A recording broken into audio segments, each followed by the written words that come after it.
Selections from the poetry of the Afghans from the 16th to the 19th century of the Common Era, literally translated from the original Pashto with notices of the different authors and remarks on the mystic doctrine and poetry of the Sufis by Major H.G. Raverty, Bombay Army, retired list, author of a grammar and dictionary of the Pashto or Afghan language.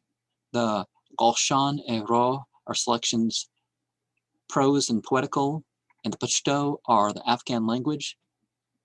The gospel for the Afghans, well, depends on what you mean by gospel, right? A thesaurus, well, yeah, that too, but did he translate the Bible into Pashto or something? Well, what they call the New Testament, or some syncretistic summary of the canonical gospels or something. A thesaurus of English and Hindustani technical terms, etc.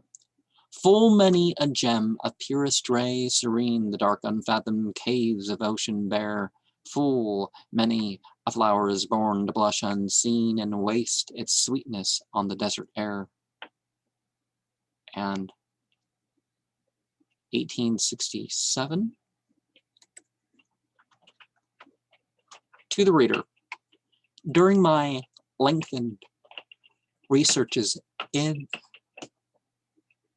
a long study of Pashto language for so many years past, and particularly when making selections for my work entitled Gulshan-e-Roh, I cannot fail being much struck with the beauty of some poetry of the Afghans, so much so, indeed, that I long since determined, and at length now venture to submit to the European reader a literal translation of several poems of the most celebrated of the Afghan poets, together with a brief notice of each author in an English dress.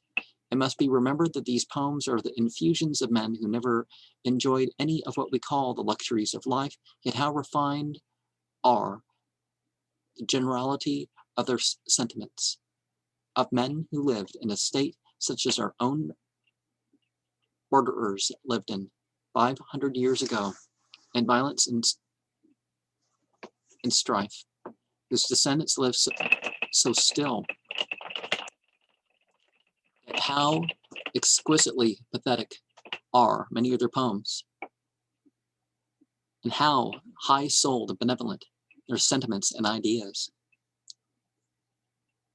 Inhabiting a fine country with grand and lofty mountains and green and fertile valleys, but with not more than bare necessaries of life attainable, how simple and how perfect are their smiles, their similes, and how true to nature. What a patriotic adorer, what a true spirit of freedom and a love of country much of their poetry displays. It must also be borne in mind that the greater number of the writers of the following poems, except Ahmed Shah and Khushhal Khan and his sons, were either men who during their lifetime had scarcely left the precincts of their native village, or who had devoted their lives to poverty and religious abstraction.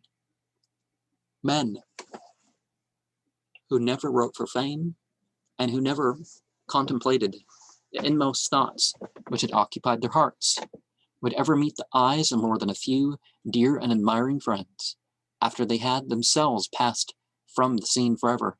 Never did they manage that they would appear before any public, much less a European one, in the Saxon tongue, and translated by Ferengi. Far from the maddening world's ignoble strife, their sober wishes never learned to stray. Along the cool sequestered vale of life, they kept the noiseless tenor of their way. I have been very careful to render the poems as literal as possible, and have, it will be perceived, endeavored to preserve the rhyming words as they occur in the English as well, more particularly when each couplet ends in the same word throughout.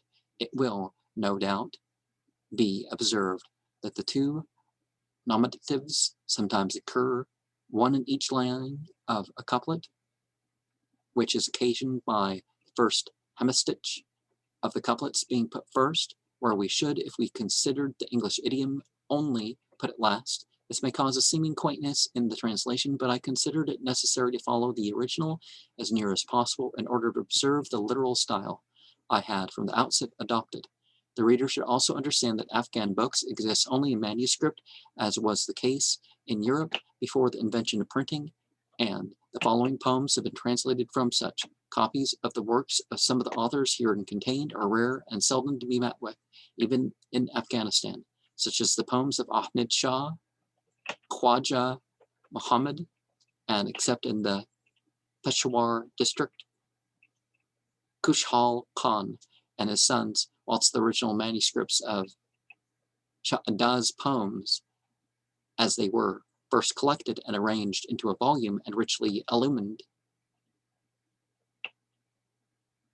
illuminated, is in my possession, and no copy of them that I am aware of exists, save that which I permitted the descendants on his brother's side to make from my manuscript, which I sent some hundreds of miles for them to examine. Although he was celebrated as a poet, I had never seen his poems before, he having died in India.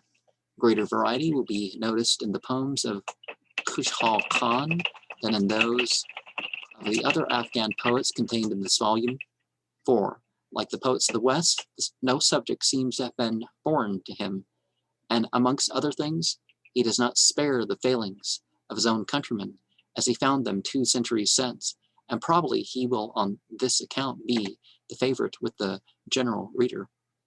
All I can say, in conclusion, is that what is good in the following pages must be credited to the authors, and all the failings and imperfections, which are very many, I fear, to their English translator, who, therefore, praise the indulgence and forbearance of his readers. And so we will go over some ideas about the mystic doctrine and poetry of the Sufis. And there'll be a notice regarding Abdur Rahman.